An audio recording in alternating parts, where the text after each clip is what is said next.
Dawaton ko ang sakit para sa imong ikalipay. Grabe akong inggit kung inyong kamot maggunitay. Antuson ko ang sakit ug dawaton ko ang tanan. Tungod kay mahal ti ka, andam kong masakitan. Lisod nang ipugos pa, basig unya ako'y malumos ba sa imong gugma nga ako ang ginalimos na. O lisod dawaton tungod na pamakal na kasakua. Pero unsaon man kung para jud ka sa iyaha, gimahal ti ka nga sobra pa sa akong sarili. Maubitaw tanan gusto nimo, dili ko kadiliin, anak ko magmahal, ihatag yun ang tanan. Nakalimtan na gani nako, ako ang ginikanan. O dali lang kay istoryahon ang kalimtan ka, pero di po nako makaya ang masakitan ka. Maong dawaton ko og siya ang imong mapilian. Unta sa kasakit sa kong dugan, dali ra ko maulian.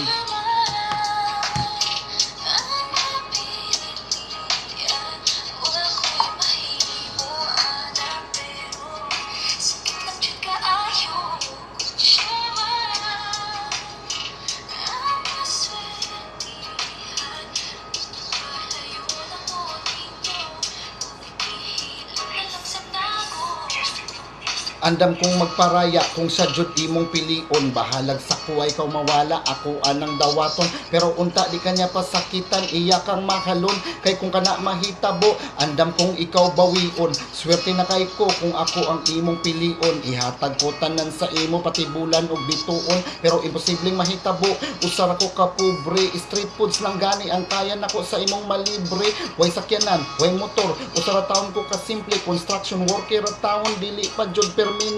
Pero kung gugma hisgutan, di siguro niya ni malabuan. Kaya tikang mahalon ug ikaw permi ang number 1. Unsa ra gud ko para ipare sa imong o sa kakaprinsesa. Dato siya, ako na ning kamot pa masudlan ng bulsa. Pero okay lang kung siya jud ang imong mapilian. Tungod kay mahal tika, dawaton ko sa tago ang tanan.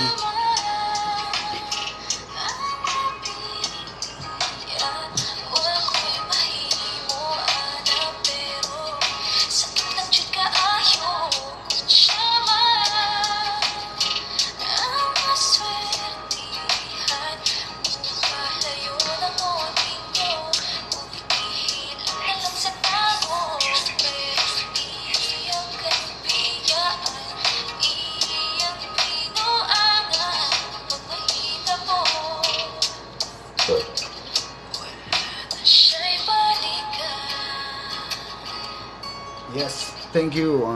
Shout out sa mga tunay ug I love you sa mga pikoy.